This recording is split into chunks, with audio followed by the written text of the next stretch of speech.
So welcome everyone to the webinar today. It's the Anatomy of Prejudice with Jane Elliott. I am Kevin Bowling, the Executive Director of the Secular Student Alliance. I think many of you know Jane already, but she's an internationally known anti-racist activist, educator, feminist, and LGBTQ activist. So many of us know her from her Brown Eyes, Blue Eyes exercise that she did in her class as a response to the assassination of Martin Luther King in 1968. She has gone on to appear on many TV shows, and many have also seen her on the episode of Oprah. And she's also facilitated workshops for a variety of organizations and corporations.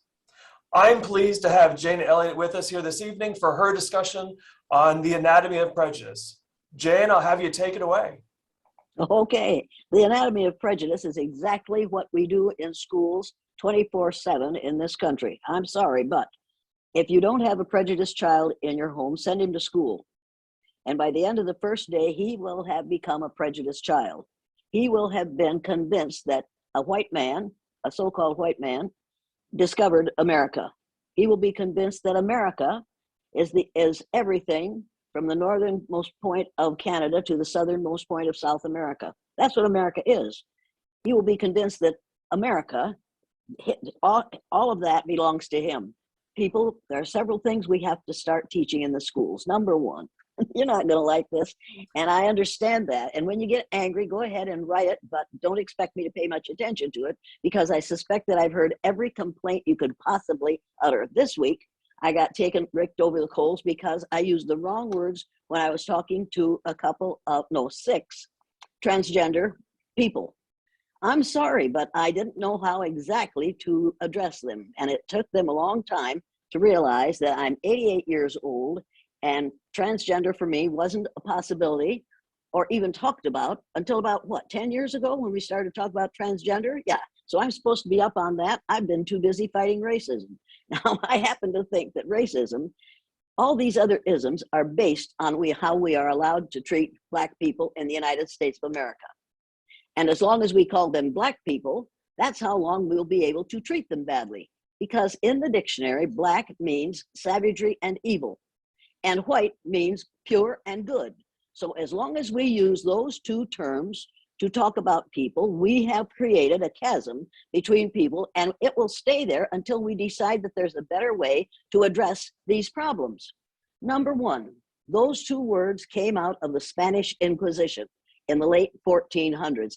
During the Spanish Inquisition, Torquemada was going around the country killing people in Europe, killing people in order to make them into Christians.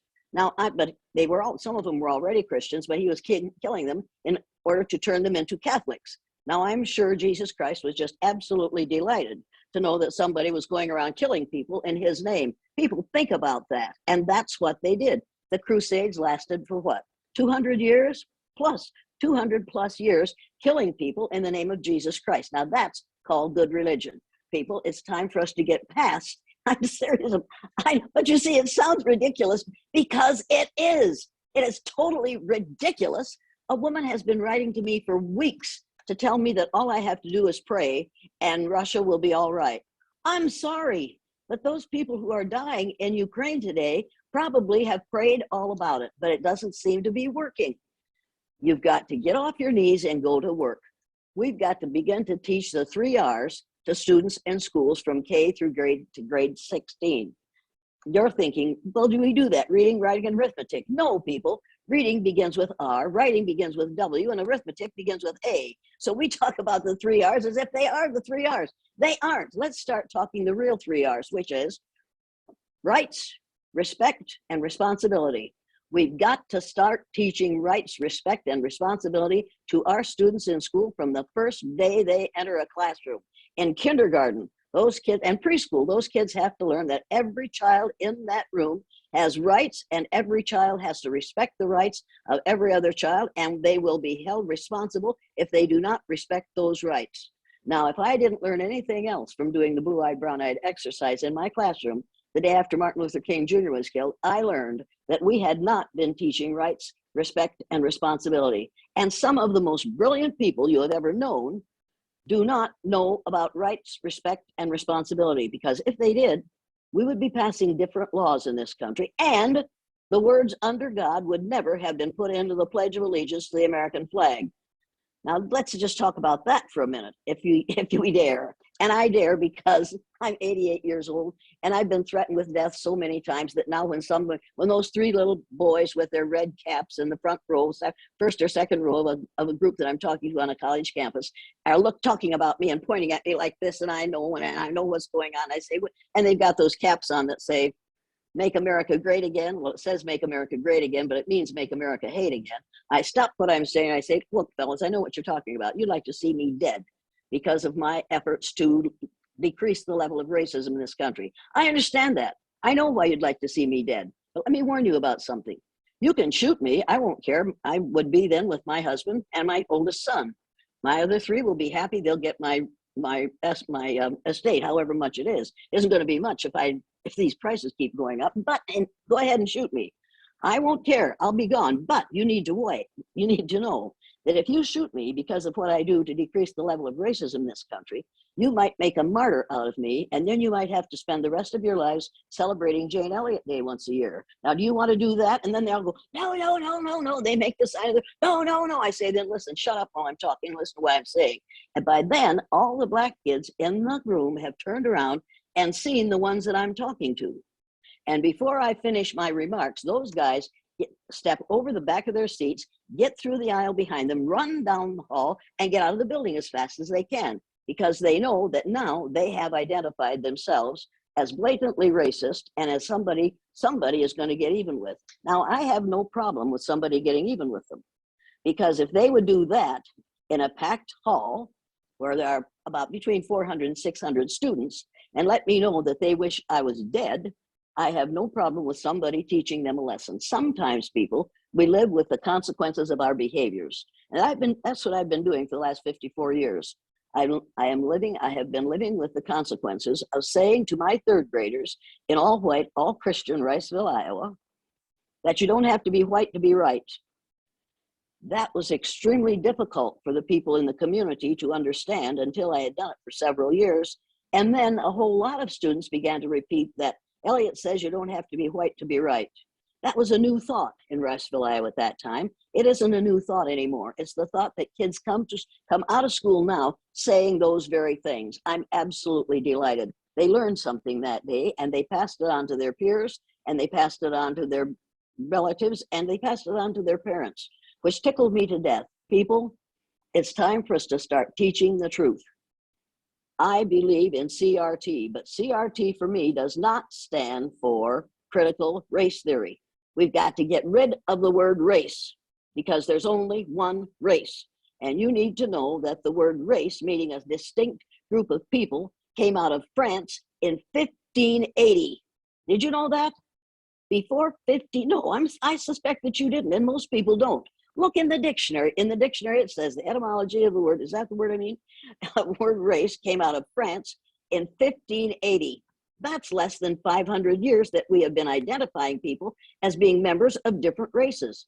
People, there's only one race of people on the face of the earth, and that's the human race. Now, I got a letter from an author again today saying we have to do something about interracial. So I immediately wrote back and said, how many of your friends are married to people who came from outer space? Because if they came from planet Earth, they aren't in an interracial relationship. It's time to get over that idea. Instead of talking about interracial relationships, let's use the word mosaic. A mosaic is an art form that is new and unique and beautiful and made of many different elements. Now that's exactly what children who come from a family in which one parent is one color and another parent is the other color. But now we have to get rid of the words black and white. People, human beings do not come in black and they do not come in white unless you are suffering from albinism.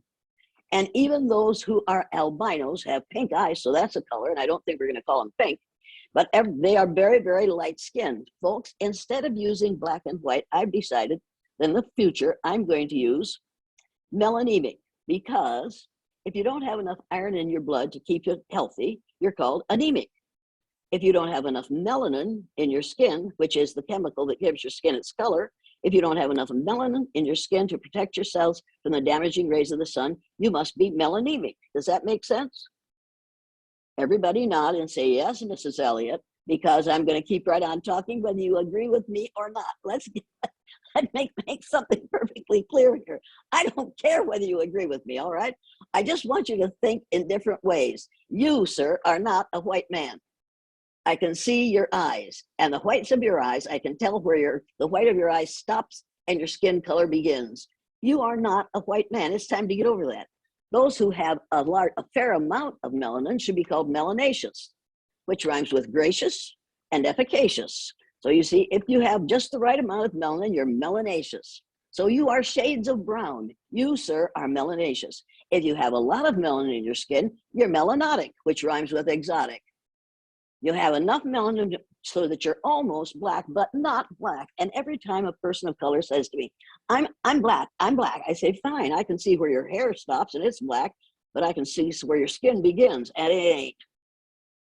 It's time to stop calling people black and white and find another term, and melanaceous, melanemic, and melanotic work for me. It's hard to remember them, but it's better to use something factual than something that is based on a lie that was started in the late 1400s and the early 1500s. Now, those of you who absolutely insist on continuing to use the vocabulary of the 14th and 15th century, then also must insist that you will no longer use the modern technology such as television and electricity and computers and automobiles. We'll give all those things up that we didn't have in the 14th and 15th century to preserve the lie that started in the late 1400s. How many of you think that that would be a really stupid thing to do?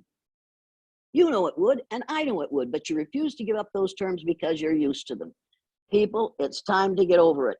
You have to realize that there are 3 things you have to remember if you're going to live on the face of the earth in the future. You have to remember 3 things, particularly in the United States, where we have all these isms. We have racism and sexism and ageism and, oh my Lord, you can go down the list, all kinds of isms, people. There are 3 that you could do away with just by remembering this.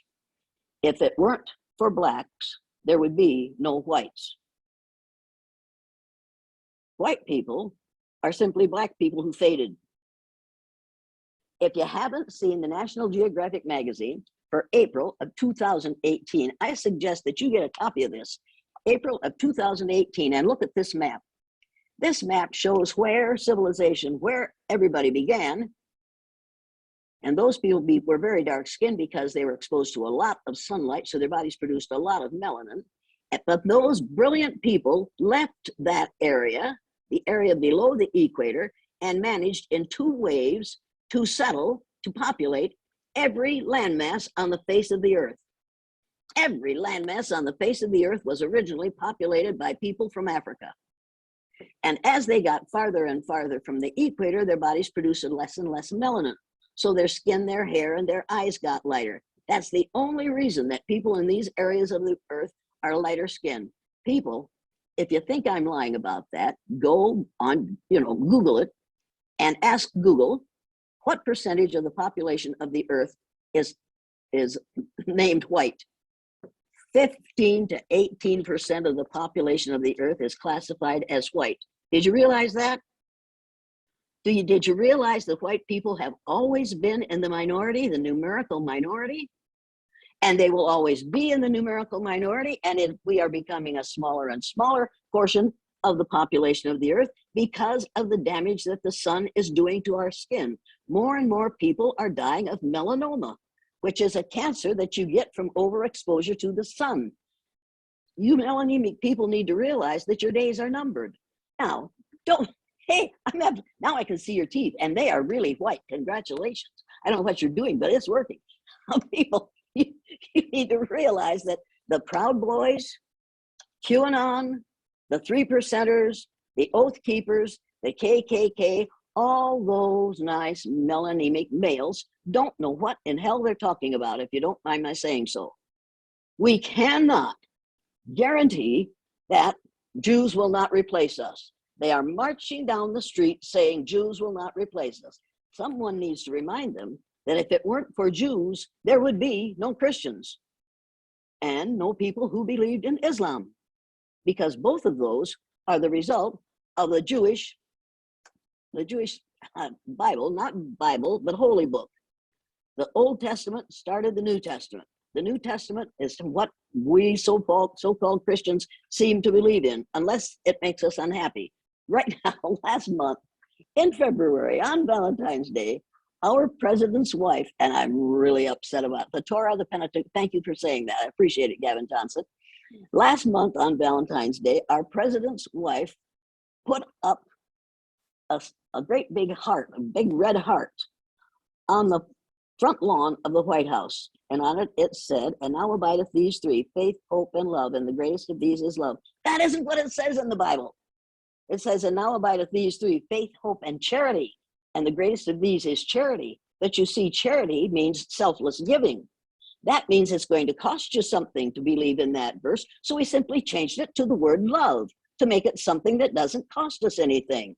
How many of you have heard somebody say, "I just love this," about ice cream, and then tell their husband that they love him? People, we won't make that analogy. Let's use something else. People, you need to realize that we have misused the word love to the point where it's ridiculous. And you also have to realize that one of the main differences between people of color, between melanated people and melanaceous and melanotic people, between those who consider themselves pale faces and those who aren't, is when we melanated people come into a new environment, we immediately adjust the environment to fit our needs. When melanaceous people come into the environment, melanaceous or melanotic people, they immediately adjust their needs to fit the environment. And that is a huge difference between people and between groups. In this country, and not in this country, but in the 1600s, a pope, and I have no problem with popes.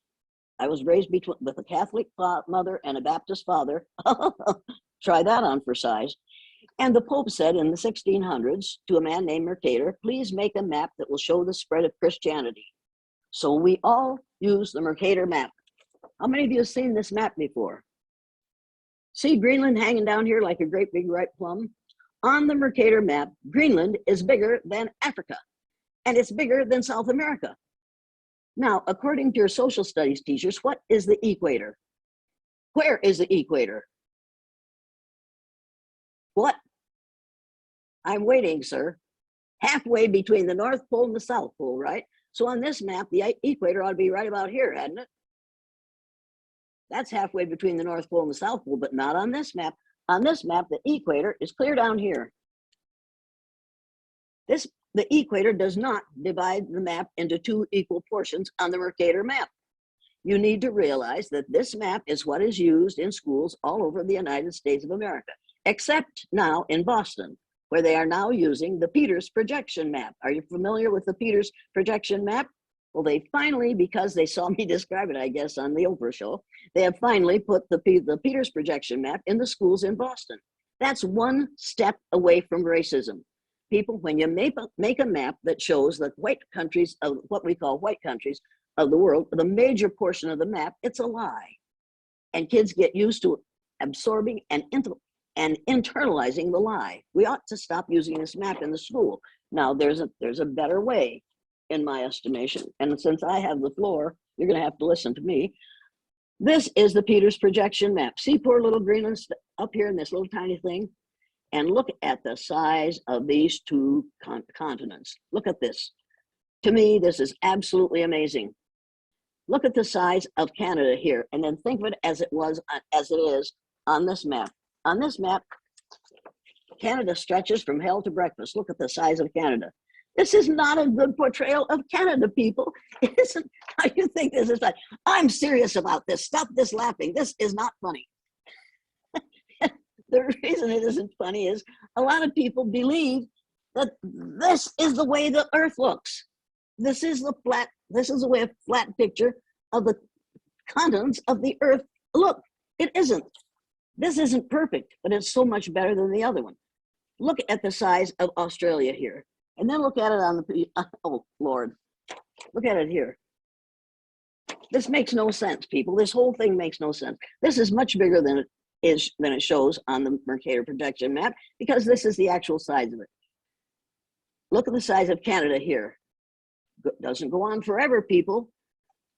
It's like racism. It doesn't have to go on forever. We could teach the truth with our maps. We could teach the truth with our history. We could teach that between 20,000 and 10,000 years before Christopher Columbus was gleaming his father's eye, people from Africa landed on the North American continent. You need to realize that. You need to realize that the people that we call Indians, because Christopher Columbus was lost and he thought he was on his way he was going to reach India by sailing. He was going to sail west to get east. Is that what he was doing? Well, so the people who are here must be Indians. They weren't Indians then, and they aren't Indians now. And they did not come up out of a hole in the ground. They came from Africa, just like the rest of us did. Now, those of you who are thinking, well, my ancestors were from Africa, get your DNA done. Have your DNA traced back as far as you can trace it. And don't just stop when it gets to Ireland. Trace it back as far as you can trace it. And you will find that in your DNA, a certain percentage of your DNA will have come from a country in Africa, because there's only one race of people on the face of the earth, and it's the human race, and you all belong to it. Every one of you is Homo sapien with a little bit of Neanderthal. Now, Neanderthals were inclined to abdominal fat, had short attention spans, and orange hair. Now, does that sound like anyone you've seen lately? Yes, and you know who I'm referring to. The man is obviously Neanderthal. That's not his fault. Some of my best friends are Neanderthal, and a drop of Denisovan. Is that right? That's a good word. I'll go look that one up. Just a minute, just quick as I finish here. People, if you think I'm lying about this, get the book, The Myth of Race by Robert Wald Sussman. Have you read it? And if you haven't read it, get it and read it. And read it this week. Don't wait don't wait till somebody says to you, did you read that book? Start before they get the opportunity to have to say, well, no, but I'm going to. Somebody's read it. Leslie Deegan's read it. Good for you. Great book, isn't it? I'll tell you another great book. But so angry. I don't think it's angry. I think it's wonderful. I think only those who really want to believe in the myth of our ridiculous so-called history are going to argue with the fact that we are all Homo sapiens. And some of those guys who are marching out in the street saying Jews will not replace us, people, they don't like the word homo. They forget about sapien. Yeah, they hear homo and they say homosexual. People, even that's not such a bad thing if that's what you are. Get over it. Words are the most powerful weapon devised by humankind. We use words to destroy people all day, every day. It's time for us to think before we speak and to look up the words we're saying before we say them. The first thing you have to remember is there would be no Christians, no Muslims without Jews. So get over your anti-Semitism. You would not be a Christian or a Muslim if it weren't for Jews. Then another thing you have to remember is there would be no whites without blacks. Every one of you can trace your DNA back to a country in Africa. Number 3, there would be no men without women. You need to realize that the first modern human being who evolved was probably female, and she probably reproduced asexually until, as a result of a mutation of the genes, the first male was born. Now, that's okay with me. Some of my best friends are mutants. Don't worry about that. But you need to realize that without females, there would be no males, which is the reason you add the chemical symbol for iron to the word that means man, and you get female. Now think about that, women. The next time somebody wants to call you a name, now there are several names they're going to call you. If they call you female, you need to say that's what I am, because whoever started this whole thing, whoever started our language, added the chemical symbol for iron to the word for male and got a female, got a woman, and that's what we are, and that's the reason we outlive you. And we will. You know that, and I know that. And I don't like that. I've outlived one of my sons and my husband so far. I want something done about this situation so that men who are obviously, in many cases, the weaker sex, will live longer. It's time for women to take the responsibility. bear, not just bear the children, but bear the responsibility and bear the major share of it, or at least an equal share of it. Men die young, and I resent that greatly. Something has to be done about it.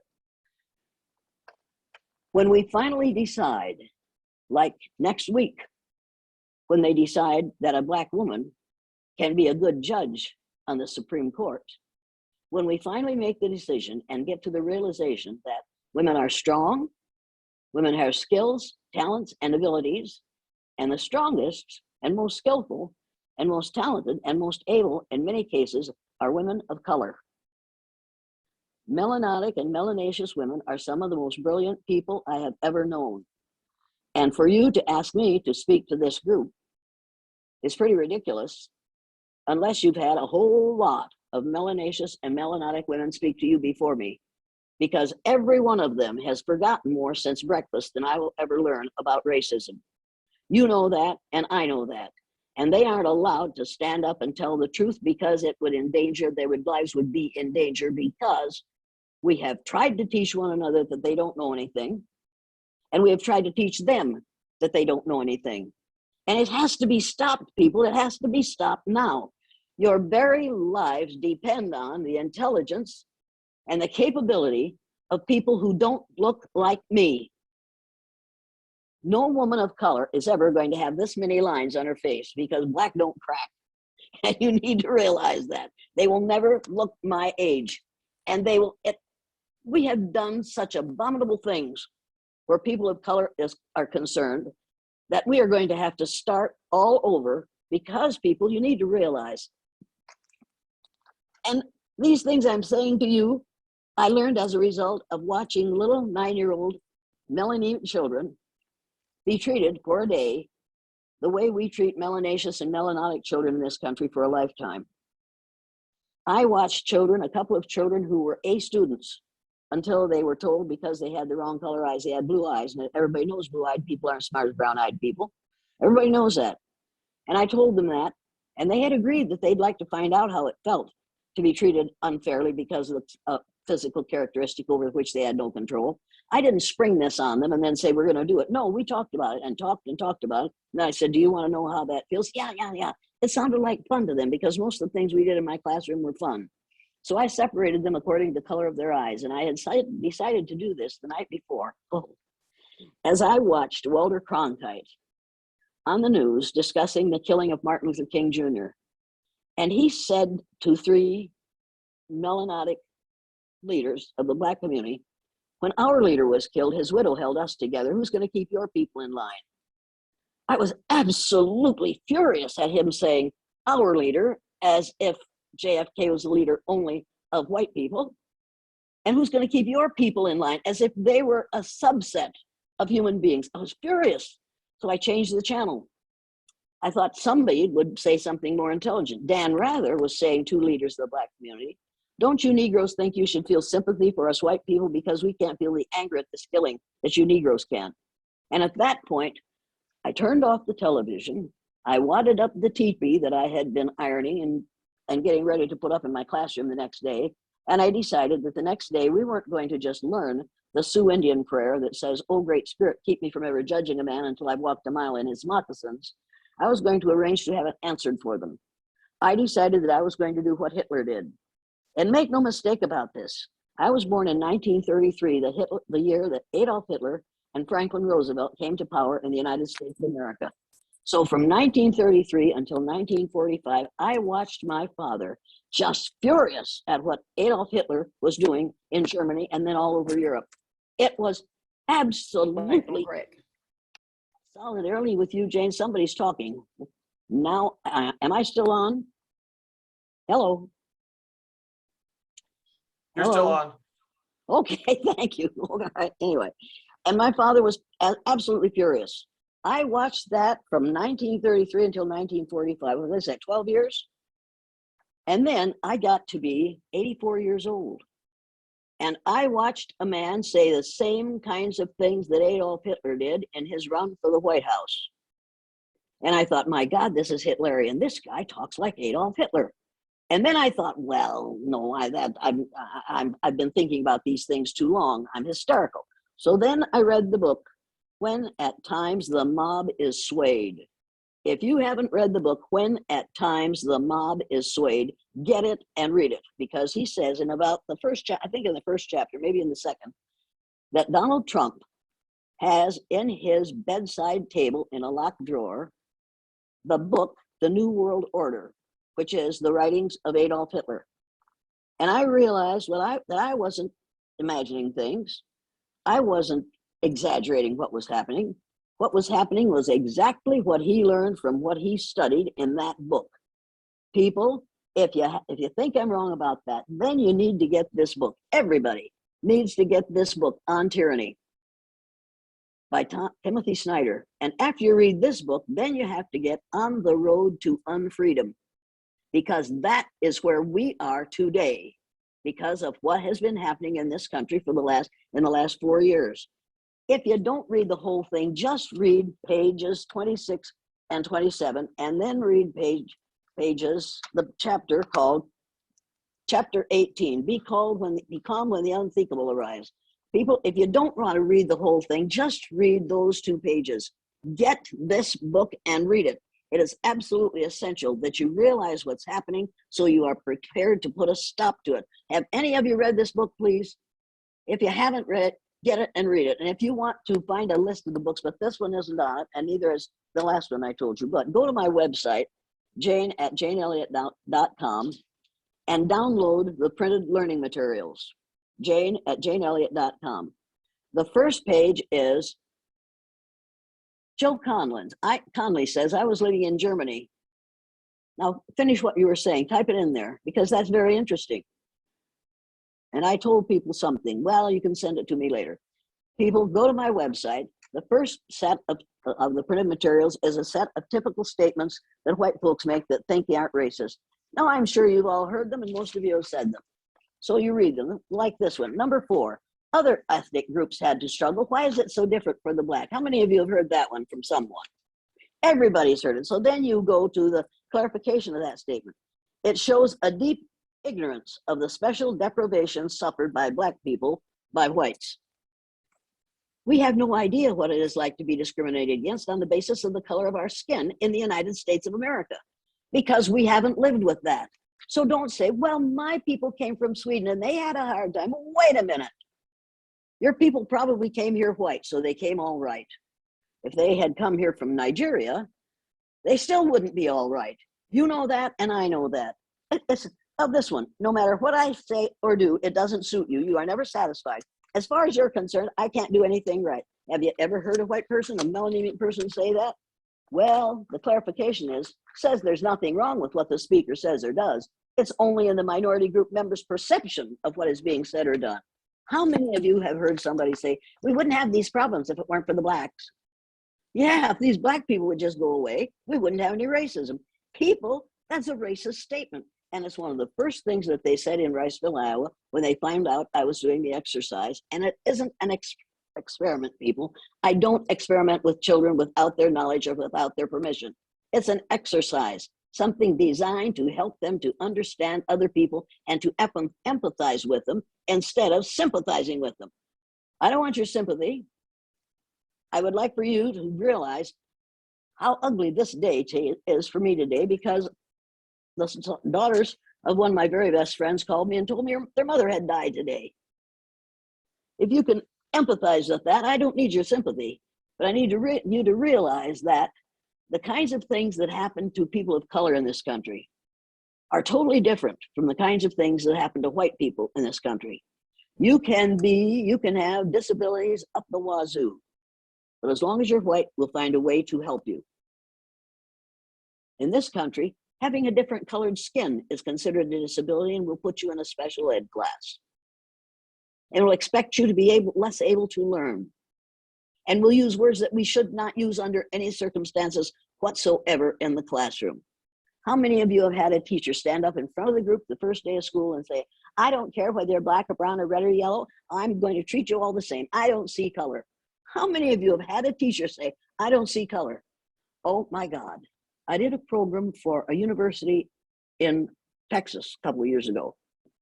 And in the middle of my remarks, a woman probably 45, 47 years old stood up in the middle of this group and said, Mrs. Elliott, I just look for the person's heart. And I thought unpleasant things, but I didn't say unpleasant things. I just said, Madam, if you can see my heart from where you're standing, you should go down to the local hospital and volunteer to be their x-ray machine. You can save them a lot of money. She said, you don't understand. I said, I understand exactly what you're saying. In order for you to look at these students, you have to pretend that all you are seeing in these students is their hearts. You have to bypass the largest organ on their body, which is their skin, in order for you to relate to them. And then I said, have you ever dressed a chicken? She said, what do you mean? She thought I meant, have you ever put clothes on a chicken? No, I meant, have you ever cut up a chicken and gotten it ready to cook and eat? No. Well, I said, if you had, you'd realize that your heart is very colorful. Everybody's is. She said, I don't have to put up with this. I said, that's right, you don't. And she stormed out of the room.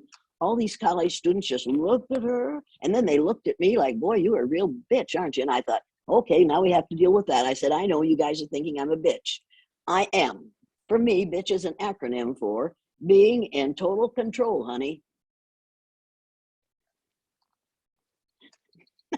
Yeah, that's right. That's right. Now, the next time one of you women, some man calls you that word, you say you're out of control, aren't you, darling? But I can take care of that for you. And then you whip out your little Lorena Bobbitt fruit knife. And that will solve the problem. Now, you aren't going to do that. I do that because I'm 88. I'm 88, and I don't care what they think or what they say about me. Do you understand that? I'm at the age when all the damage that can be done to me has been done. I've lost my parents, and they both died thinking they had raised something really bad by raising what was called the town's only N-word lover. I lost all my brothers and sisters. They won't have anything to do with me because I'm the family's only N-word lover. And I say to them, and I say to you, call me an N-word lover if you choose, but remember this, I'd far rather be a lover than a hater. Get used to it. My children had a terrible time in school because of the backlash from what I did to try to teach my students to see every human being as an equal human being who has every rights that my students, my children have, and that I have. Now I know that I'm talking against the wind because we are quite convinced in this country that only melanemic people have the right to choose, have the right to govern, have the right to tax, have the right to live. And right now, we are seeing melanemic people dying, some hundreds of them, because we have, in fact, supported a regime that had nothing but ugliness in its plan for the countries that used to be part of the USSR. We have a man who has been supported by our former leader to do things that are insane.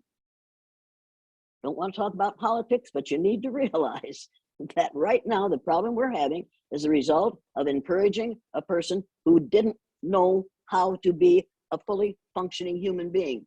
And he was encouraged to be that way by a person who still doesn't know how to be a fully functioning human being and to appreciate people of all kinds. You have to remember that we talk a whole lot about 1619. That's a nice thing to talk about, and I'm glad we are. However, you need to realize that people from Africa came here between 20,000 and 10,000 years before that. They didn't come as slaves. They came as explorers. They came as adventurers. They managed to get to this continent without any modern technology.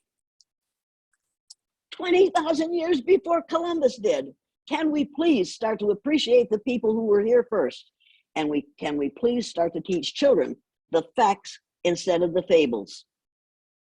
The book, The Myth of Race, should have been titled The Lie of Race. But if he had entitled it The Lie of Race, no publisher would have published it and people wouldn't have purchased it. But if you call it a myth, we can get away with it. What we have in this country, in this education system, is not an education. I'm an educator. The word educator comes from the root ductus, which means lead, the prefix e, which means out, the suffix ate, which means the act of, and the suffix or, which means one who does. An educator is one who is engaged in the act of leading people out of ignorance. When you indoctrinate people, you tell them how to behave so that they will be good American citizens. And God, I've got to quit talking because every time I say something, it reminds me of something else. We've got to quit calling this country America. America is everything from the northernmost point of Canada to the southernmost point of South America. All of the citizens in all of these countries are Americans. This country is the United States of America. The most important word in that title is the word united. And for 4 years, we had somebody who tried to divide us, and he did it. We are now the divided states of America. People, we've got to get over this. We've got to stop calling ourselves Americans. People, America is not just the 48 contiguous states, Alaska, Hawaii, and the islands off the southeastern coast of the United States. America is all of this. We are citizens of the United States of America. We can call this country the U.S. And the U.S. spells the word us. Does that make sense to you?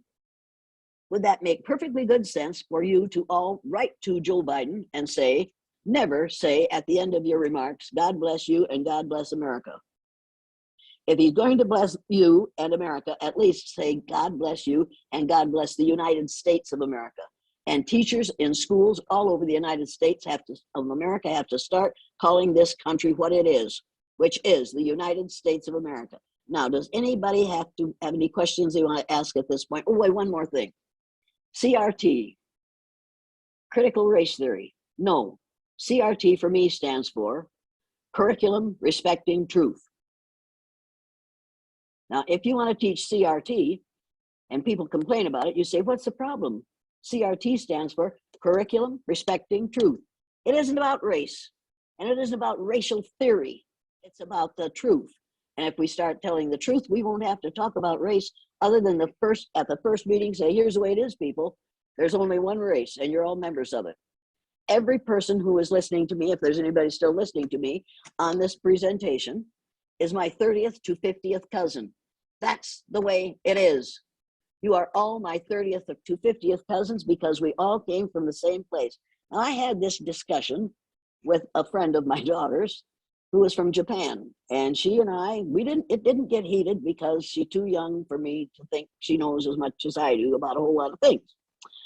And I finally said, look, she said, my people were Peking man. That's where they came from. I said, I'm sorry, but your people came from the same people my people did, and they came from Africa. Well, she said, I'm sure you're wrong. I said, go home, get your DNA done, trace it back as far as you can go. I got a letter from her 2 weeks later and said, Miss Elliott, you were right. My ancestors were some of the first Afro-Asian people in my country. Yes! See, that's one out of a million. I'm tickled to death. One is good for me because now she's telling that instead of the other story. She made progress, and so did I. We've got to stop seeing ourselves as different races because of different skin colors. Skin color is your body, the result of your body's adaptation over the centuries to the physical environment. It has nothing to do with being God's chosen children. Get over it, and get over it now. We've done this long enough now. Are there any questions? If there are no questions, I'm done, okay? Jane, I would love, because you did a great job, I think, covering lots of things. I would love to sort of hear your perspective about what currently is happening. And I think for the group of people on, what's a good thing for us to do? What do we need to know? What's the message we need to hear? Read every one of Frank Schaeffer's books except Mom and God.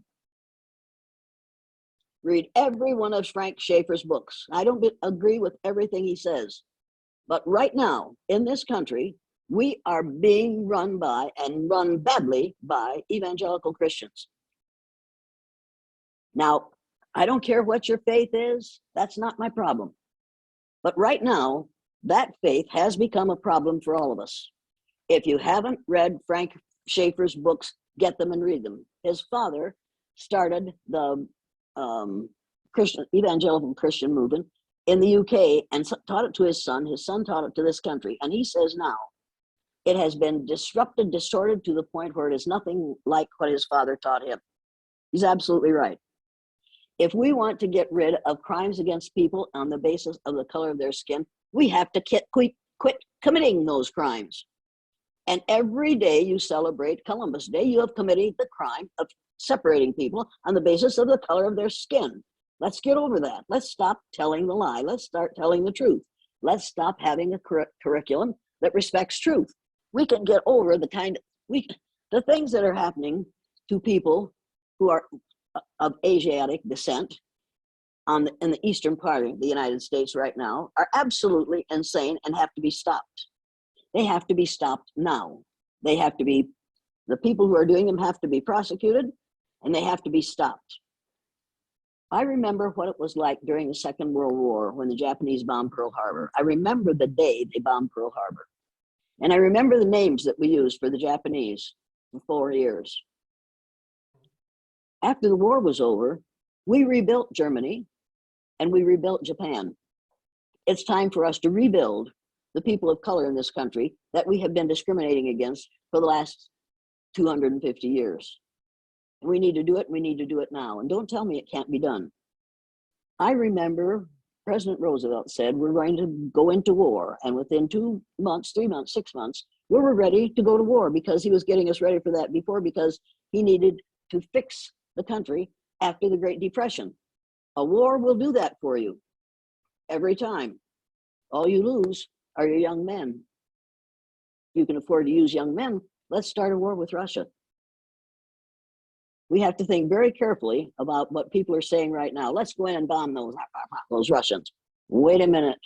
They have a bomb that we helped them to get that could destroy all of us.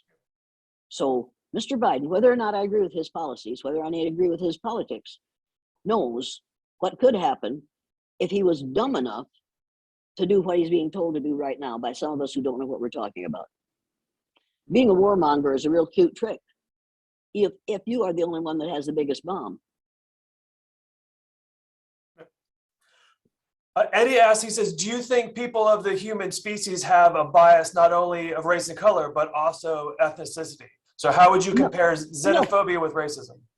Look, nobody is born a racist. You aren't racist because you're a human being. You're a racist because you have been taught to be a racist. Xenophobia is the result of people being taught to have phobia about those who are different from themselves. Am I right? Yeah, I'm right. You weren't somebody, oh God, one of those senators last week asked the woman, remember, who wants to be on the Supreme Court, what is a woman? He asked her, what is a woman? And I'm sitting there thinking, oh my God, somebody kill him. No, I wasn't thinking somebody kill him. I was thinking, I'd like to put you through the blue-eyed, brown-eyed exercise, my silly young friend. I have never heard so many melanemic, tall and short males in positions of power ask questions about child pornography. By the time it was over, I was thinking, it's a good thing those guys are behind a desk and that you can't see their lower parts. Because I think those guys were getting a thrill out of those ridiculous questions they were asking that Black woman. That was the most idiotic, most unacceptable behavior I have seen on television in years. That was it. Even when Will Smith slapped, what's his name, Chris Rock last week, that wasn't as bad as the slaps that those four Republican males delivered to that brilliant melanotic woman. How dare we do that? And how dare you do that in public, on television, for people of all ages and all kinds to see? When you are members of the Senate and are involved in writing laws for the United States of America. Was anybody as upset about that as I was? And if you weren't, I want to know why you weren't. And this has nothing to do with religion. This has to do with rights, respect, and responsibility. And they violated every one of her rights, and they showed her no respect, and they still haven't been held responsible for that. Did I answer your question at all, or am I just rambling on? You're good. You're good. Well, that'll be the day. Another question from Ashley, and I think you have had a history of having conversations. And so would you recommend, she says, for just, would you recommend maintaining these critical conversations with people who are stubborn folks? So, with burnout being a major concern these days, is there even a point where you would say someone is a hopeless cause? No, because there is no hopeless cause. The cause is only hopeless if you give it up. It will, who was it said? The only thing necessary for the perpetuation of evil is for good people to do nothing. And as long as you do nothing and let it happen, it will continue to happen and it will grow. And that is exactly why we had 4 years of a megalomaniac in the White House.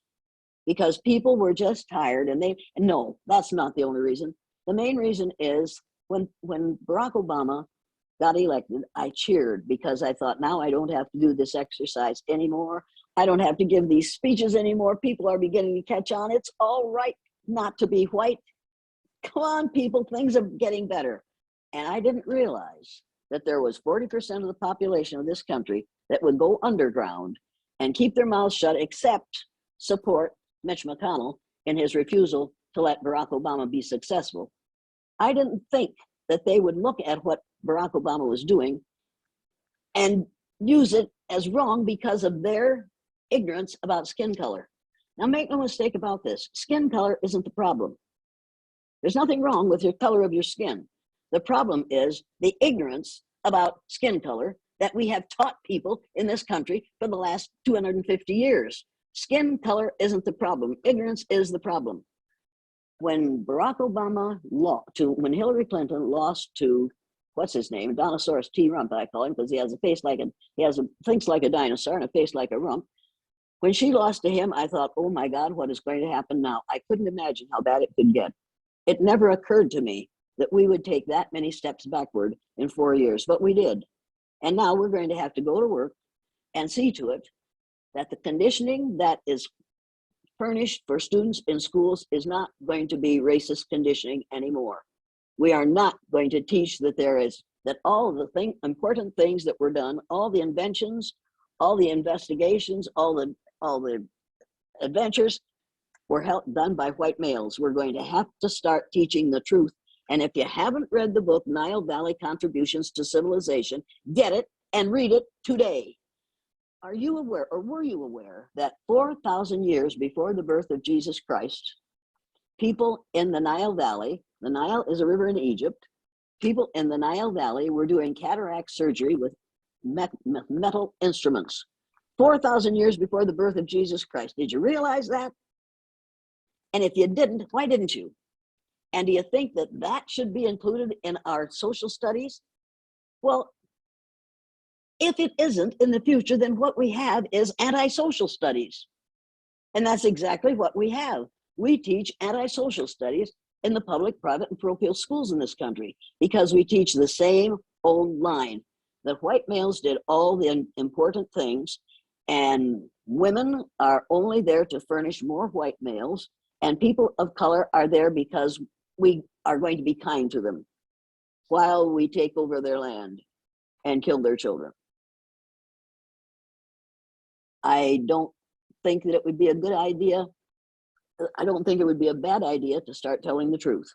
Now, curriculum respecting truth is not an attempt to make white children feel guilty.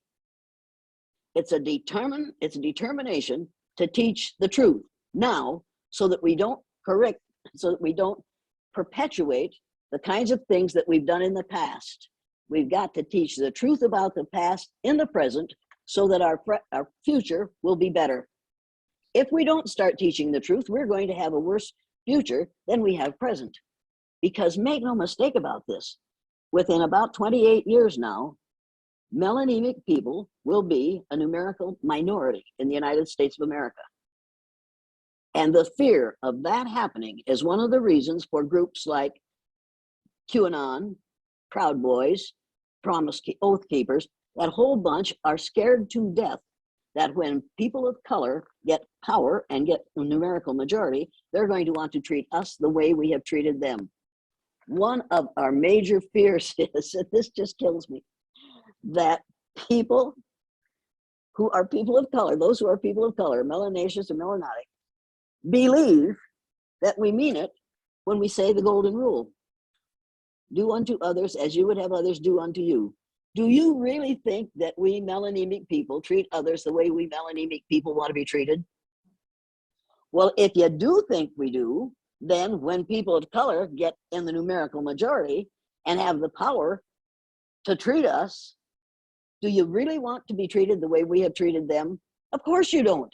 So they immediately have to think, well, if you believe in the golden rule, then we'll treat you the way you have treated us. What we need to do is teach the platinum rule. And the platinum rule says, do unto others as others would have you do unto them. I don't have the right to decide how you want to be treated. I can't treat you the way I want to be treated. I have to treat you the way you want to be treated.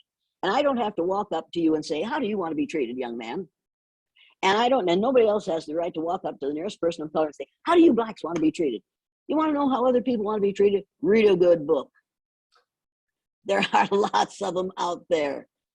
Go to my website, download the printed learning materials, and after you go through the typical statements and the clarification of the typical statements, then you go to the commitments to combat racism, pick out one of those that you've never done, circle it, put the date beside it, and do it for a month. At the end of the month, take that paper out, write down what you wrote by doing that, and then circle another one and do it. And while you're doing that, get the bibliography and read every book on the title of every book. But don't just read the titles, read the books listed on the bibliography. If you don't ever read any other book, at least read The Myth of Race if you haven't read it. But first read Nile Valley Contributions to Civilization. You can't appreciate what we haven't been until you appreciate what they have. And we're going to include the links to your website and the resources that you list there when we send out the email following in a few days with the video of this, so people can get that there as well. So we're going to help with that. We'll have one last question, and I know you sort of touched on this a little bit, but I want to give you a chance to respond to it a little bit more. Is that, would you agree that if all of us were the same skin color, prejudiced people would still find another reason to discriminate? Absolutely. White women are prejudicial toward white men. You know that, and I know that.